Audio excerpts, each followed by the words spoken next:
Welcome to USA Global TV and Radio, where our mission is to provide education, entertainment, hope, and inspiration. USA Global TV and Radio connects you with experts and audiences all around the world every single day to help you succeed in business and to live a richer life. Visit us at usaglobaltv.com to learn about career and life-changing training and mentoring programs like the Listening Mentor. Subscribe to our newsletter to stay informed about our special programs and offers.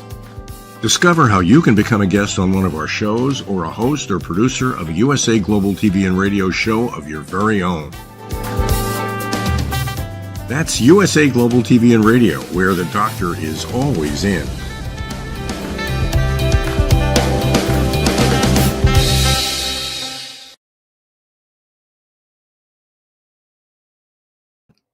Hello, everyone. Welcome to USA Global TV and Radio. I'm Dr. Jacalyn Kerbeck. I'm coming to you from the land of the lizards and outer space for our show today, the United Kingdom News and Culture, episode 109. And I'm super excited to announce that the United Kingdom News and Culture shows will be available. They are available right now on Roku, as well as all of the other platforms that we have. So thank you so much to the star of our show, DIANN, FLOYD, BOEHM, for joining me in this incredible journey as we continue to expand and bring on new viewership all over the world. DIANN, come on out. I want to talk to you for a moment. Hello, welcome. Good morning, Dr. Jacalyn. I'm so excited about being on Roku. Congratulations to you. I am so excited too. I purchased the Roku stick and I took the television in the living room and I figured out how to do it. So it's on Roku. And there I was watching it, bigger than life. There we are. And I was thinking, wow, I really need to get some work done. Anyway, the bigger that we get, the more we can analyze ourselves. But we are on Roku. We're very soon to be on Amazon Fire, Samsung TV, and Apple TV. So I'm excited about that. But what I wanted to share with you before we bring in our panelists is that I was looking at some of the earlier work that you've done. We've got sponsorships going back to when we first started. And it's amazing all of the growth that you personally and professionally have had as a human being, as well as an award-winning author. So I just wanted to salute you and congratulate you. You're so kind. Thank you. Thank you. I feel very blessed. But also, Dr. Jacalyn, I was just thinking, we started with rapping with Dr. Jacalyn and the growth you've done. I want to come spend a couple of weeks with you just to learn how to do all that technical stuff because I love technology. It's amazing. It's funny that you said that because I was never really a technology person, but my dad really was. And I feel honored because I'm here at his desk. But I really embrace it now. It's such an interesting journey to learn about the technology. And I like to know what's going on so that somebody doesn't have one up on me, so that I can make sure everything is where it's supposed to be and that I'm getting what I paid for and what I promised. So that's important to me. Congrats. But yay. I can't wait to bring out our other esteemed colleagues. Yes. Hear what's going on at the UK. There's so much going on in the United Kingdom, and we have our two expert correspondents who are with us week in and week out, regardless of how busy they are with their schedules covering all of the news that's going on. Let's welcome Mr. Simon MacDonald, join us from Scotland. Nice to see you. It's nice to be back, and hello to the spaced out iguanas as well. Well, who knows? Maybe we'll be broadcasting from the moon one day. I don't know. I'm personally not going, but maybe DIANN and you will go. We'll see. Let's welcome the other star of our show, the expert correspondent, HELENA. Hello, welcome. Hi, guys. So good to see you. Great to see you. Nice to see you as well. And there is so much going on. I was just saying backstage that People magazine has a big spread about what's going on with the royal family. And so we can't wait to hear from both of you. And also, Simon, I know you have another special presentation for us, which we truly appreciate. So where to start off? HELENA, what do you think? Okay, good stuff. I'll start. So I'll just give a little tidbit of what's been going on. And I always, I'm going to start with, we've had the budget today. Oh my goodness. Now it sort of sets out the tone of where we are going forward with politically, and I don't know, it's a starter.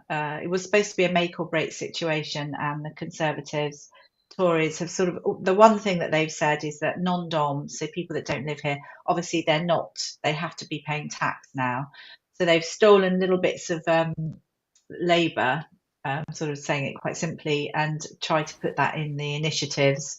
But so that's what's been happening. But, you know, from a royal stance, I always like to start with a royal stance. And obviously, Catherine, Princess of Wales. I do apologise about my backdrop here. This is looking pretty poor. I was supposed to be looking a bit sci-fi, like Dr. Jacalyn, but I don't know what happened. So Princess of Wales was spotted. A paparazzi took a photograph of her. So yes, she is alive. I think this was put out and everywhere else, but not here in the UK.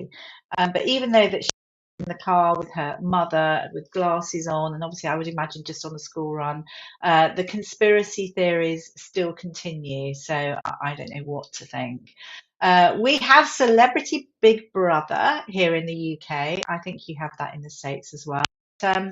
Gary Goldsmith is actually in Big Brother. Now, he is known as Bunkle, so uncle with a big B.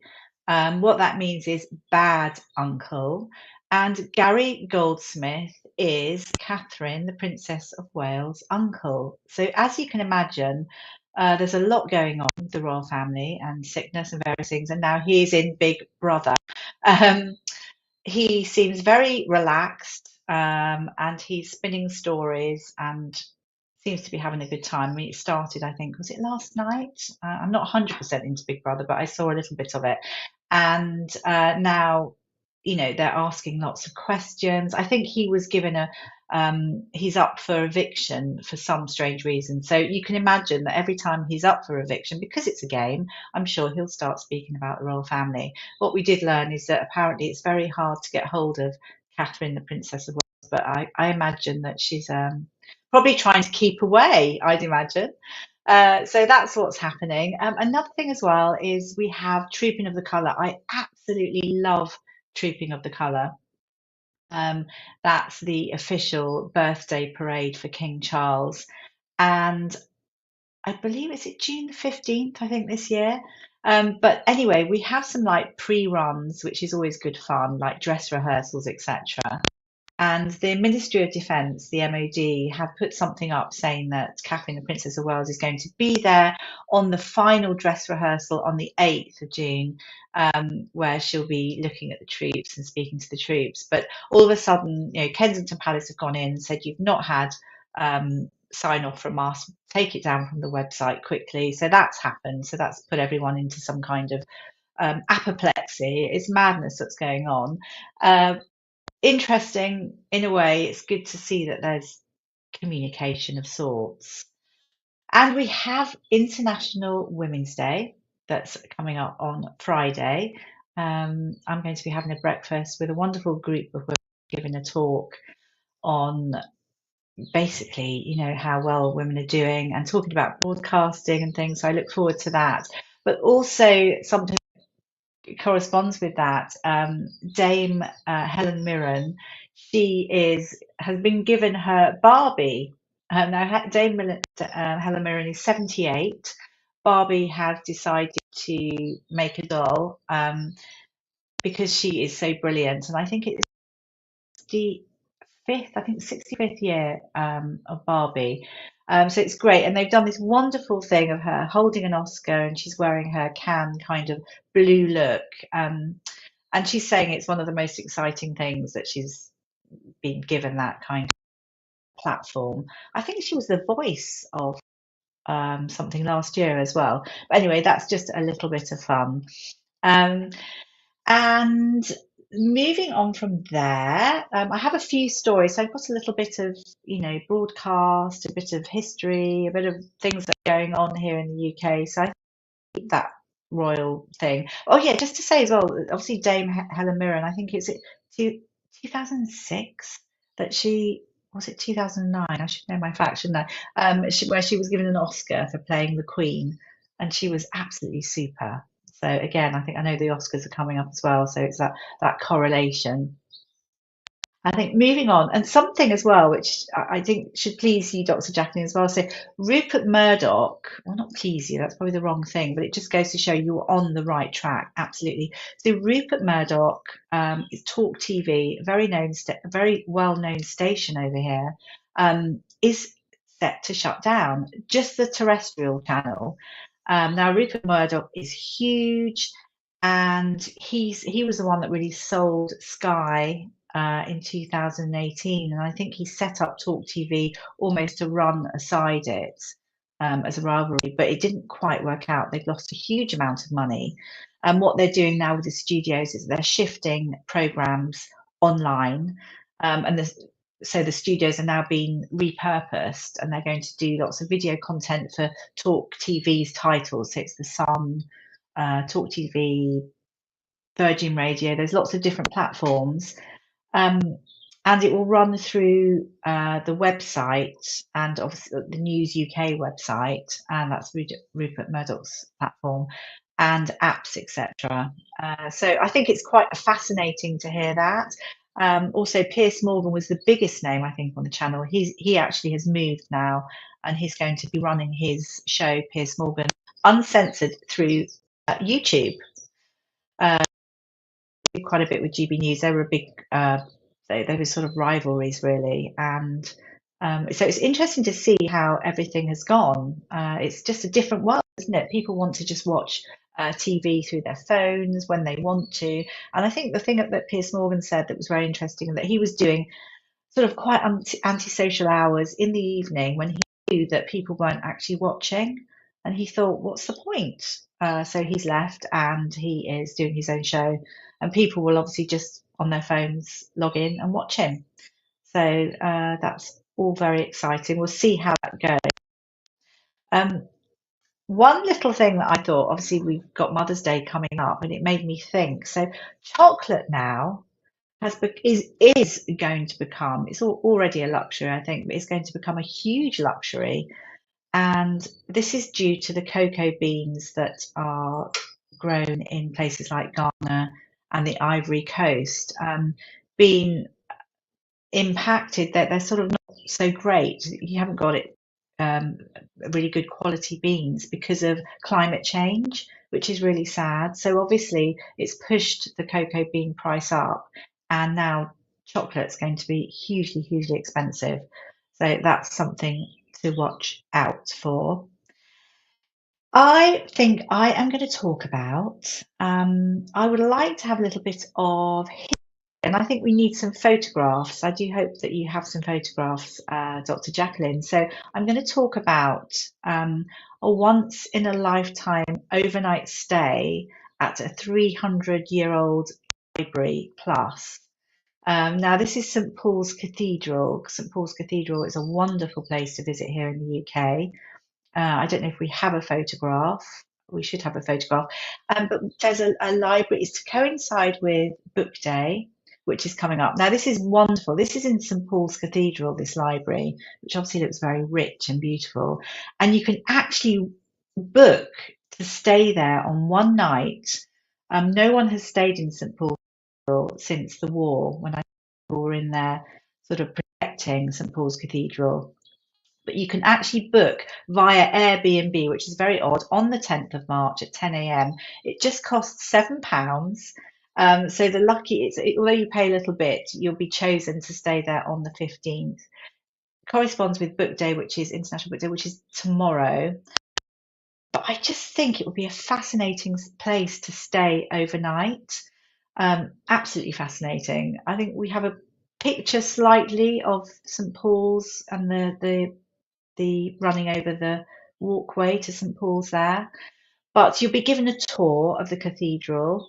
You'll have dinner as well, and the most amazing thing would to see all these books and scripts and everything actually in there, and just to have a look around, because I think you're given a tour of the dome and the Whispering Gallery. So there's so much that's actually on show, but and you're also given signed copies of a couple of books, and I think one of them's by John Grisham. John Grisham's a storyteller that I really love from years ago, which I really like. Isn't that beautiful, that picture with the rainbow walking down the bridge towards St Paul's? But I think it's lovely, and to remember that Sir Christopher Wren was the architect, and absolutely wonderful. The special thing about the library is it has been recently restored, and this dates back to 1709. So for people that are going to be there, goodness me, and actually stay there in one of these wonderful panelled rooms and actually witness the collection of 22,000 texts and books. Gosh, I would love it. I do wonder, are they going to now start doing this in due course with Airbnb? I don't know. But it's a wonderful, I love it. That step back in history is absolutely lovely. And the wonderful thing as well, I mean, who doesn't like Colin Firth? I don't know. I've always had a thing about Colin Firth, and his wet shirt. Do you remember when he became I think he threw himself in the fountain. Lots of people were swooning. Oh, there's the shirt. It doesn't look so great because it's not on him, unfortunately. But this has just been recently auctioned. It's gone for £25,000, which is 3 times what it was going to be, bought for through Kerry Taylor Auctions. And I just think it's such a lovely. It's Mr. Darcy, isn't it, in the film adaptation? And I think that was 1995, all those years ago. Goodness me, was it 1995? Anyway, so that's gone, and there's lots more that's been sold, and the money's going to charity, which is always good. And I'm going to finish on a story. In fact, there's so much, Simon, there's so much going on in Scotland, little bits and pieces, but I'm going to talk about the Northern Lights. And I know that you sort of think about the Northern Lights being in Iceland. Look how wonderful that picture is. Oh my goodness. Skies turn green, red. I think that's over Loch Ness, that one. And it's caused by electrical particles. But the interesting thing is, according to the Royal Observatory of Greenwich, the different gases give off the different colours and effects. So green indicates solar particles interacting with oxygen. Purple, blue or pink is caused by nitrogen, but the bright red, goodness me, it's something to do with the altitude and oxygen. Isn't it beautiful? And to think that you can go to Scotland, I mean, there are certain places in the north, actually London, you don't get to see that as much. So this was just a few days ago, and I find it so exciting just to see those bright colours. Lots of other news, but do you know what? I think I'm going to pause. Thank you. That was so fascinating. So much to talk about. Oh my goodness. Lots going on. Loads going on. There's so much more as well. As I said, Simon, there's lots of bits and pieces in Scotland, which is lovely. I mean, I just think Scotland is, I have to say, so I will it at some point. But lots going on. St. Paul's is great. It's beautiful. Isn't it? And the library that's just been done up as well. Isn't that gorgeous? Yes. Imagine staying overnight in St. Paul's. I mean, St. Paul's is huge and wonderful. But to be alone and just wandering around.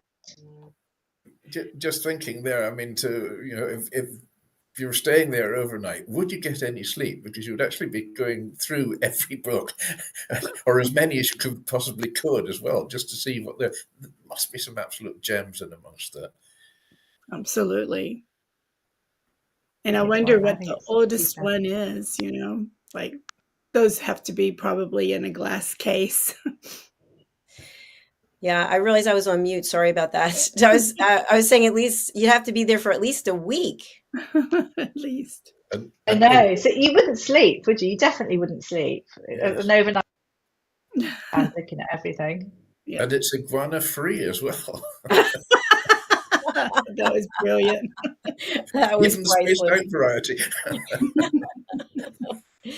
I do love this. Now, would anyone wear this? DIANN, your name seems to be on it, so That's funny. I wore it the other night with Colin. Yep, sold.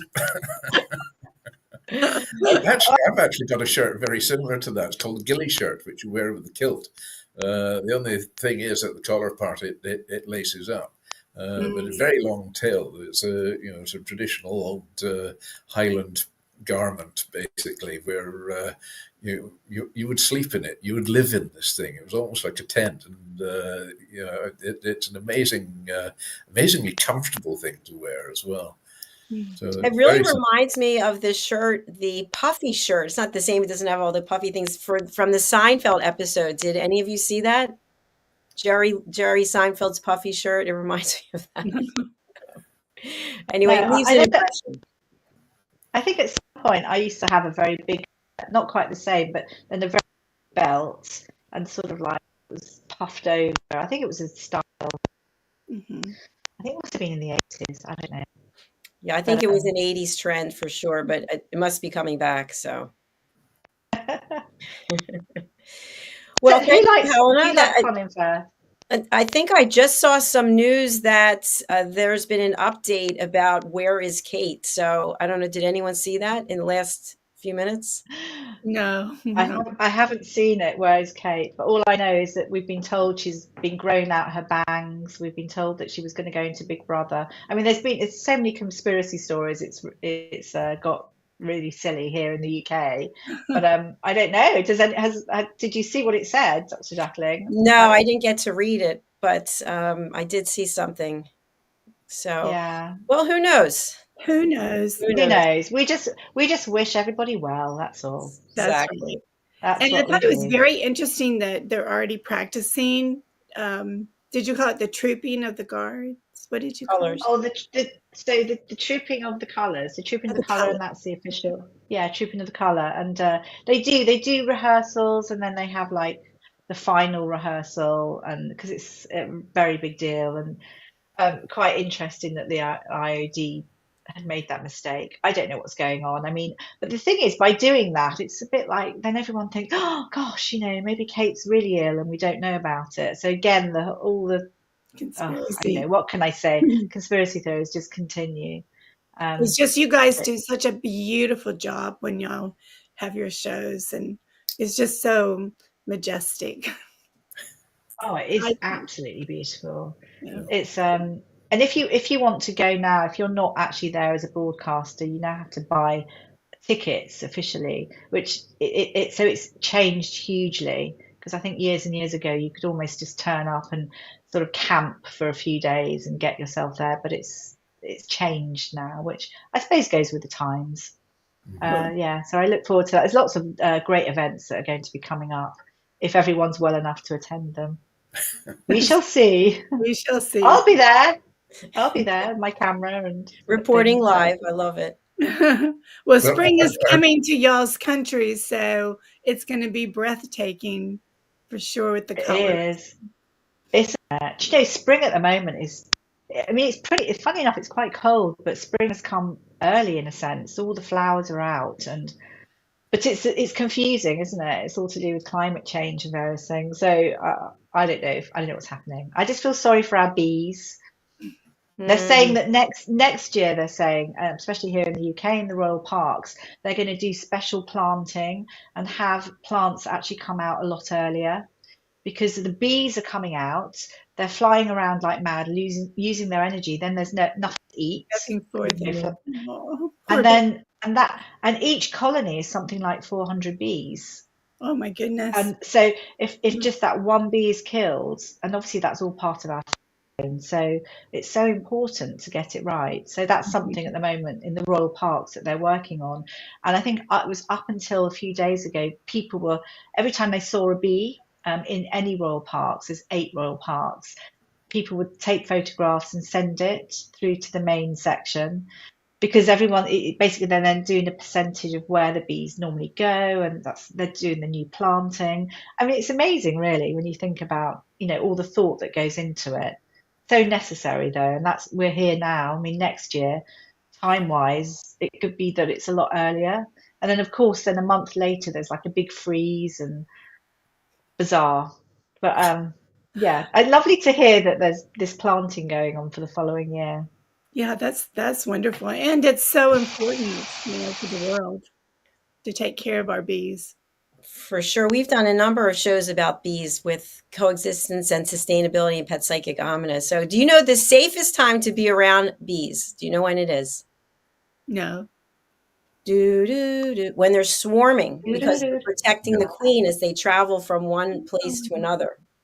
Wow. So yeah, so if you see them swarming, do hey, how's it going? Yeah, nice to see you. Keep moving. Keep Yeah. moving. That's right. I would have thought the safest time to be around a bee is when you're wearing that big suit. No, how about all the beekeepers? Actually, Diane, one of your friends is a beekeeper, CJ. CJ, yes. But they moved to Oklahoma, so they sold all their bees. Oh, they're bee free. They're bee free. I've seen a number of documentaries where beekeepers don't even have any protective gear on. They're just in there. The bees are all over them. I think I need a therapy session after that. But I guess that if you don't come off as being afraid and you're not trying to harm them, it's safe. I don't know. Yes, I was in Greece and we traveled to a place where honey was made and millions of bees. I have videos of them, and none of us were wearing protection. And as long as we didn't bother them, they just went about their work. It was very interesting. So were they protecting the main bee when they're swarming around? They're protecting the queen. Yeah, the queen bee. Yeah, but the bees that I don't want to really get involved with at all are anything that has something hanging, those hornet things and the wasps. And I don't think they're the same as the honeybee. No, they're not. They're angry. They're so mad. I don't know what's going on with them, but don't mess with the bees. Don't mess with worst time for the wasps tends to be more towards the end of the season, and they get sort of a bit silly and because they're dying then, right? That's well, that's it. They're just dying to sting. Yeah, exactly. They're dying to sting. You're so quick on your sharp. Well, we're going to move on to Simon and your fabulous presentation. What will you be sharing today? Well, I'm putting history and mystery in a Highland sense. I mean, we've all heard of Nostradamus and his ability to see events in the future. Well, not to be outdone, in Scotland, we have our own, or we had our own, called the Bran Seer. And Bran Estates, they're situated just north of Inverness. And the Bran Seer was around 1600s when he lived. There's all sorts of theories and so on, but it is quite uncanny the amount of things which have actually come true that have happened. So the Bran Seer, or Coinach Otar in the Gaelic, was gifted with the sight, which is an ability to see visions that came unbidden day or night.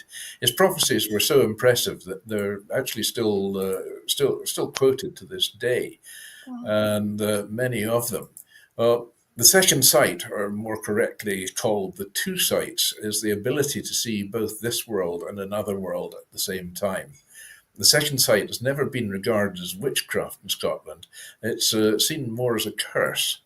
And according to folklore, the Bran Seer, or Kenneth the Sallow, or Coinach Odar, was born Kenneth Mackenzie at Balnachiel in the parish of Uig on the island of Lewis, which is on the Outer Hebridean Islands here. It's one of the nearest points of the UK to America, so wave across the pond.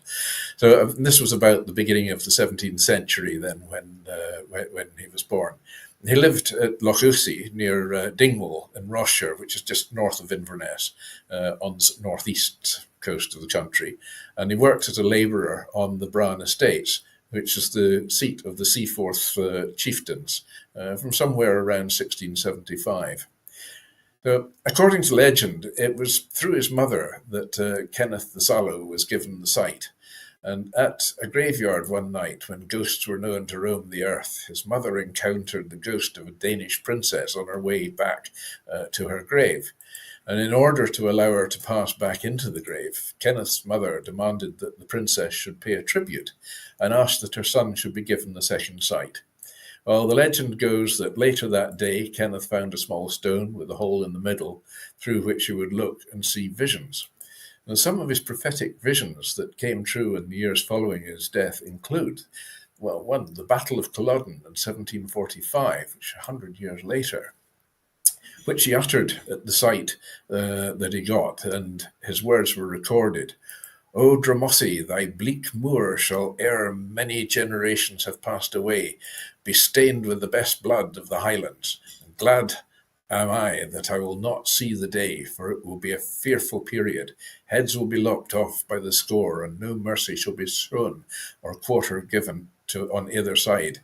Now, Drumossie Moor, just outside Inverness to the east, is exactly the site of the Battle of Culloden. So it was quite, uncannily true. Then the other one, which is relevant to the picture on just now, the joining of the lochs in the Great Glen. Well, strange as it may seem to you this day, the time will come, and it's not far off, when full-rigged ships will be seen sailing eastward and westward by the back of Tomnahurich near Inverness. And that fulfilled the construction of the Caledonian Canal in 1803 to 1822. The Caledonian Canal connects from Inverness going west down through the Great Glen and the lochs, including Loch Ness, and comes out at Fort William on the west coast. Another prophecy which came remarkably true. And the Caledonian Canal is so busily used today. Then the day will come when the Mackenzies of Fairburn shall lose their entire possessions, and that a branch of the clan shall disappear almost to a man from the face of the earth. Their castle shall become uninhabited, desolate, and forsaken, and a cow shall give birth to a calf in the uppermost chamber in Fairburn Tower. The last of the Mackenzie line died unmarried in 1850. The castle then fell into ruin, and a cow actually calved in the tower in 1851. There we're nearly 200 years ahead of when the Brown Seer was alive. Then he talked of the great black bridleless horses, belching fire and steam, and drawing lines of carriages through the glens.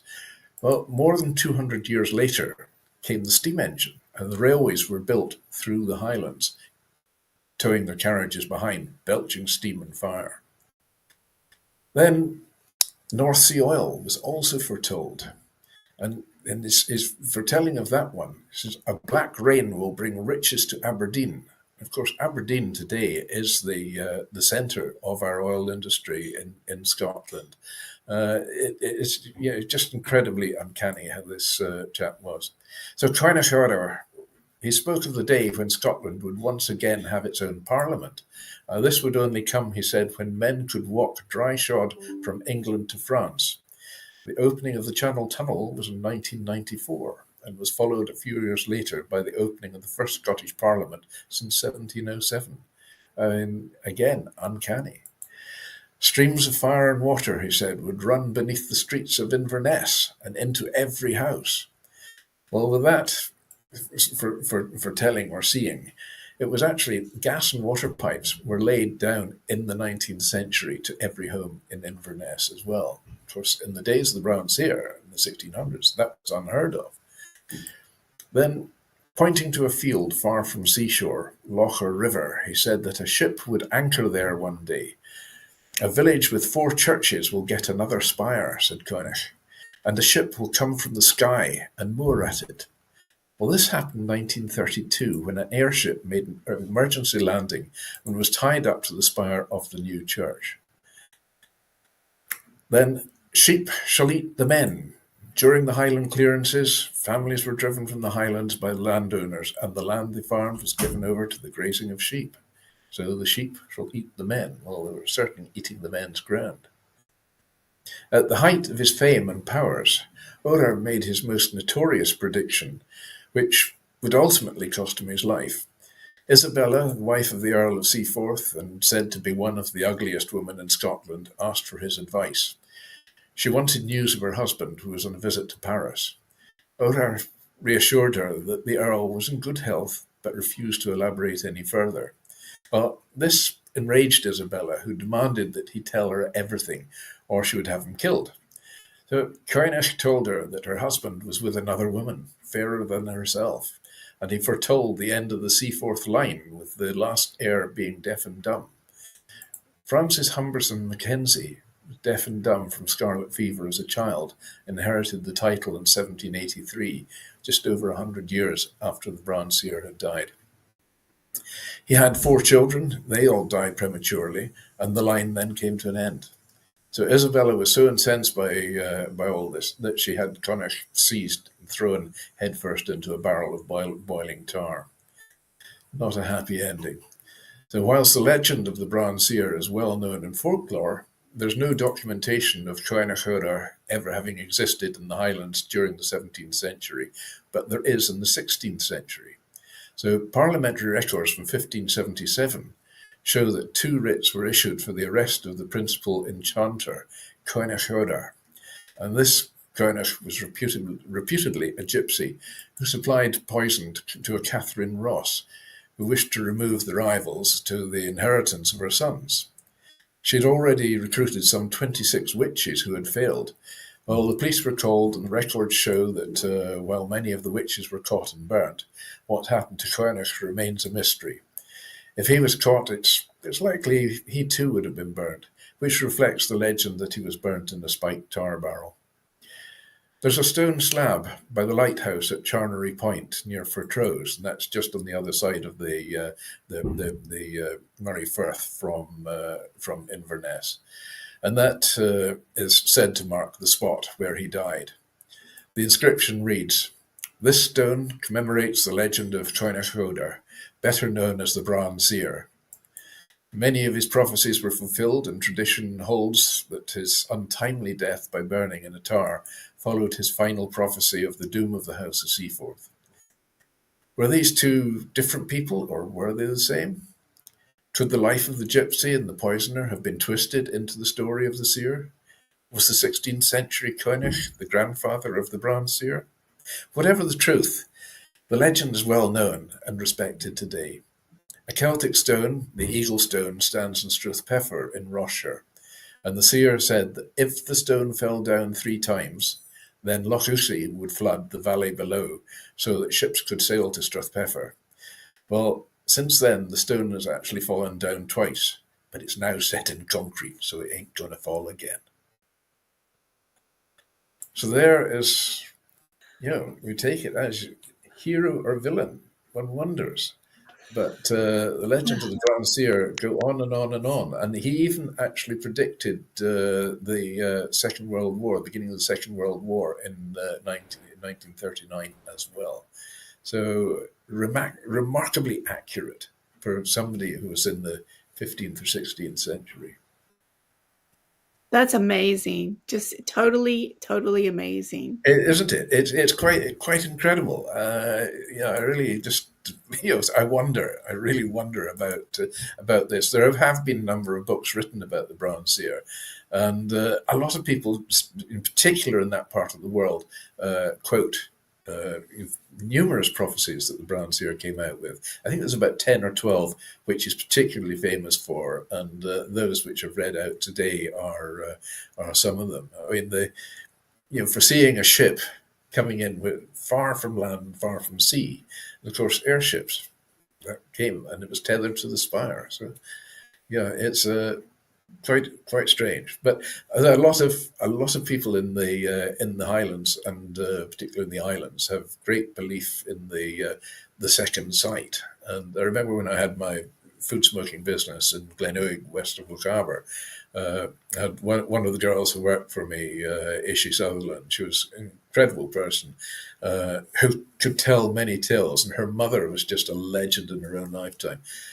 Ishi was strongly believed in the power of the second sight, and knew people who had, sort of prophesied things which were going to happen or did happen, maybe a year or 2 later, but nothing quite as spectacular as the Bronze Seer. And then if you saw something they didn't like, you're out to go. Well, yeah. I mean, yeah, that's it. In those days, there's Mello was, not terribly happy when she learned the reason why her husband was delayed, shall we say, in Paris. So that was it. Yeah, a quick barrel of boiling tar solved solved her problems, didn't solve Coinish. So I keep using the Gaelic name Coinish, which is the Gaelic for Kenneth. Yeah. One of the three languages. Scotland's got three languages. Oh, We've got really? English, I didn't know that. Gaelic, and we've got Doric. The Gaelic language, it's a spoken language rather than being a written language. So the spelling in Gaelic is quite extraordinary. And the dialect of Gaelic varies enormously from one region to another. And I remember having with Ishi's mother, who was born on the little island of Eriskay, which was sandwiched in between the Western Isles.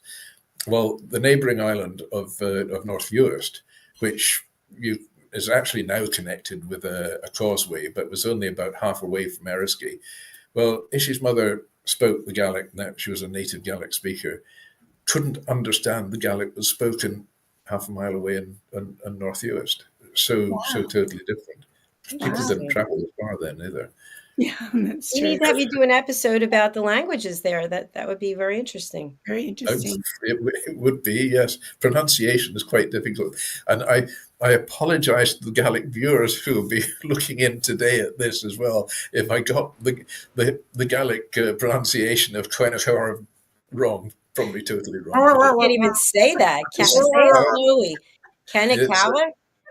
Coinish. Coinich? That's about it, yes. Very good. So, are any of those languages spoken at school? Yes, and there's been a big revival for the Gaelic language.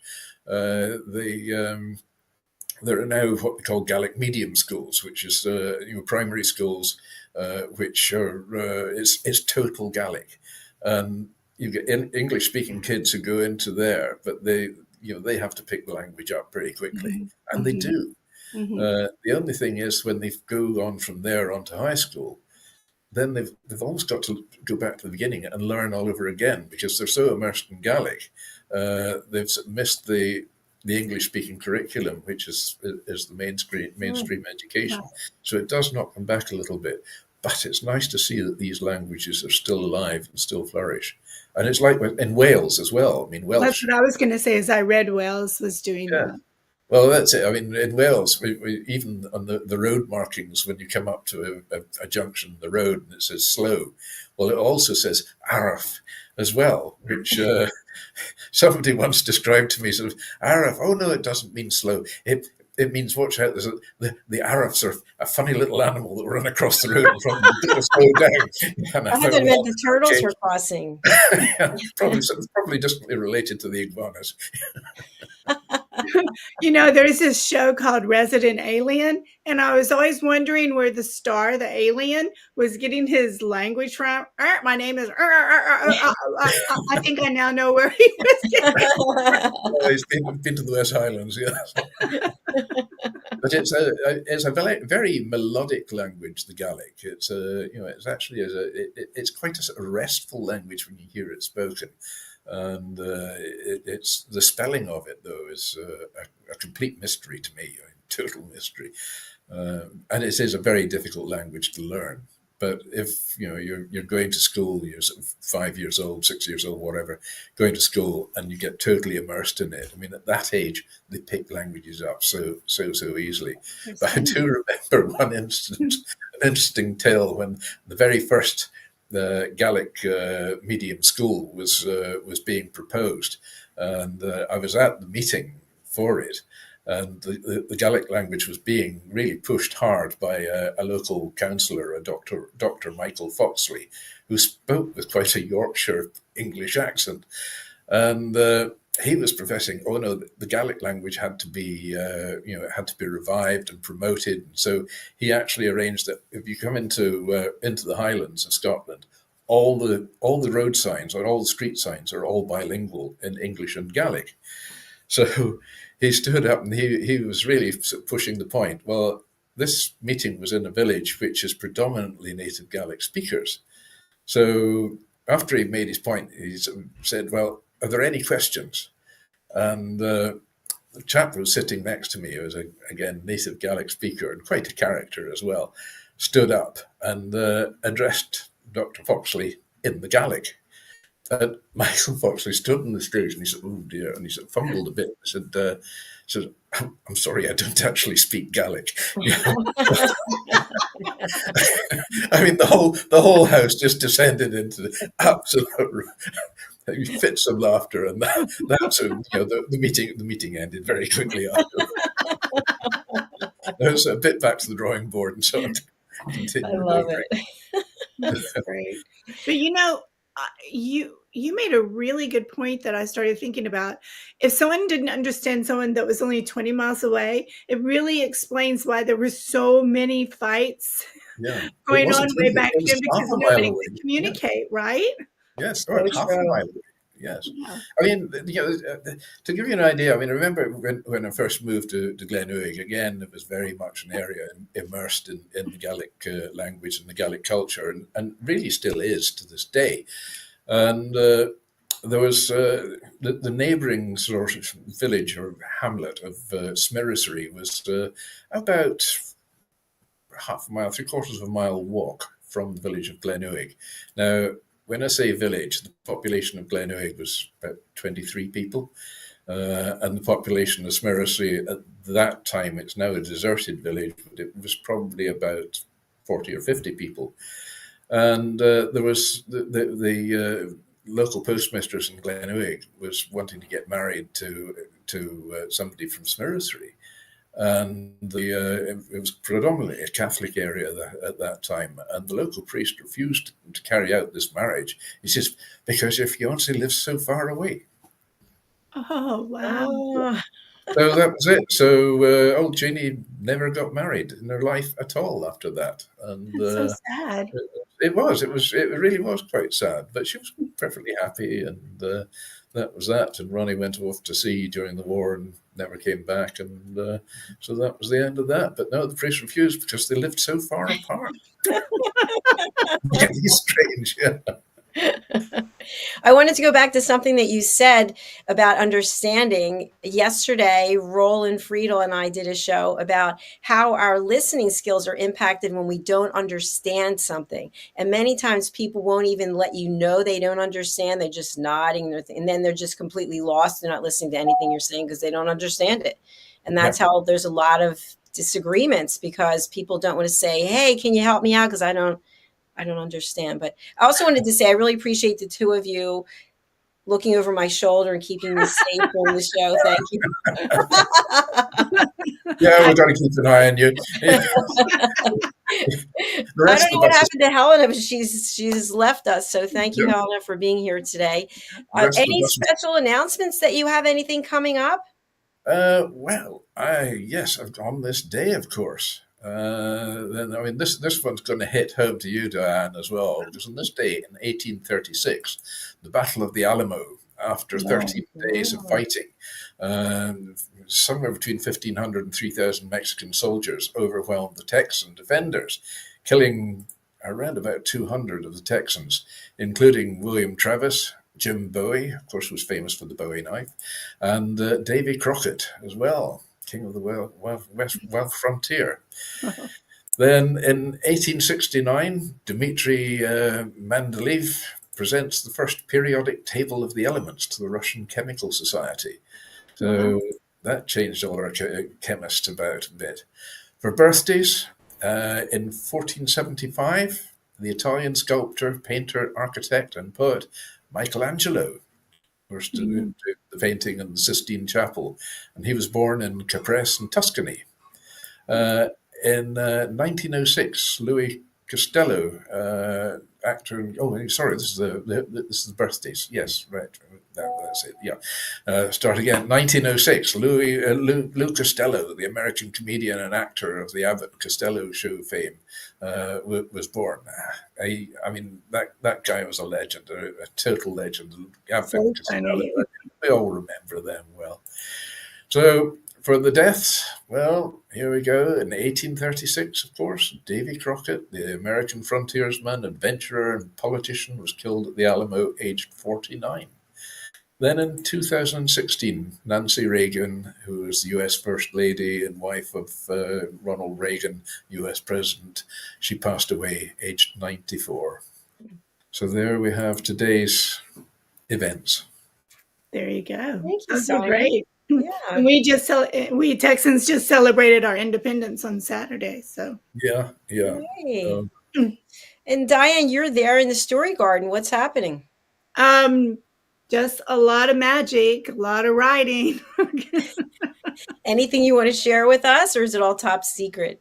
It's all top secret at the moment. But it's very exciting.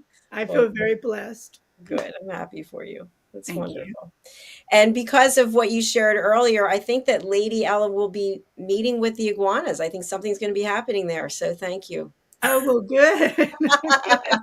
Maybe she can help out, you know. I'm desperate at this point. So.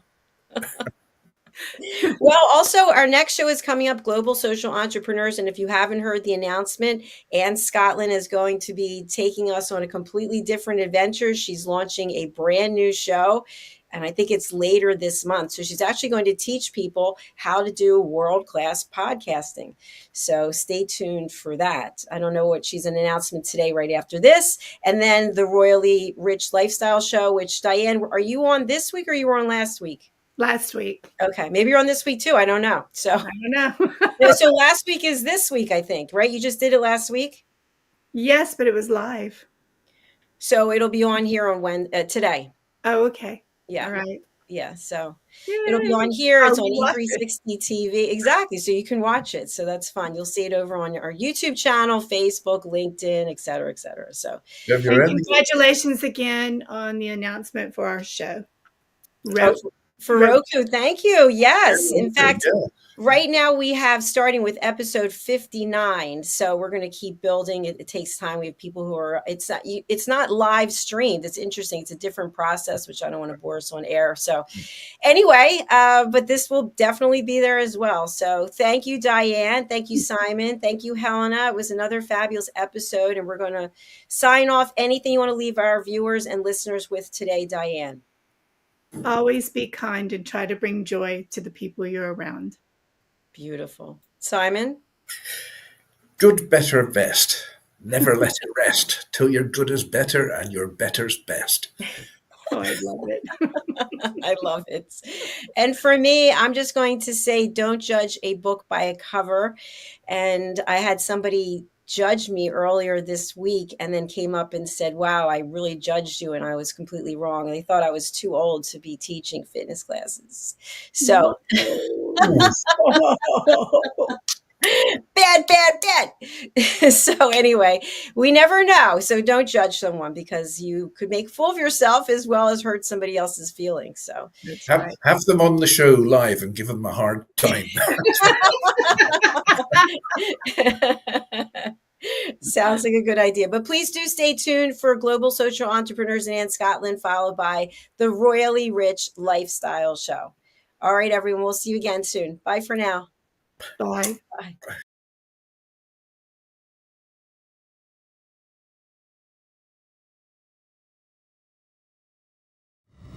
The last few days have been really amazing. I had a trainer course from the British School of Etiquette. And I must say it's been one of the best decisions I've ever made and one of the best investments I've made in my own training and development. Now, words alone will not describe the transformation and the positive path that I have traveled with the British School of Etiquette. I find I learned a lot from the lessons this time I came. The last few days with the British School of Etiquette have been fantastic. And what I've learned now is really beyond my expectations. This is the most rewarding experience and the best investment I have made this year. It was just great. I learned so much, and when I go back to Belgium I will incorporate a lot of it into my day-to-day life and business. It's been absolutely wonderful for the whole week that we were here. I feel transformed, and I feel like blowing a trumpet and tell people, come and do this school. This class is the best. This is the best school ever. You should take it. It will change your life immediately. I am now able to teach other people how to bring the best of them. Thank you. Thank you, BSc. Thank you. Thank you so much. Thank you.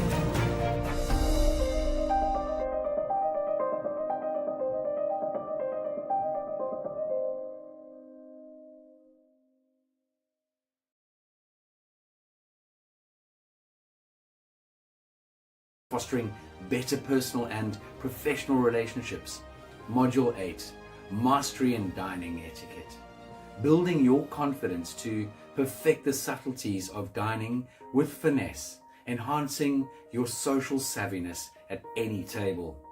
Step into the Polished Professional program where poise, elegance, and excellence aren't just taught, they're instilled for life. Join us to redefine your potential and polish your professional edge.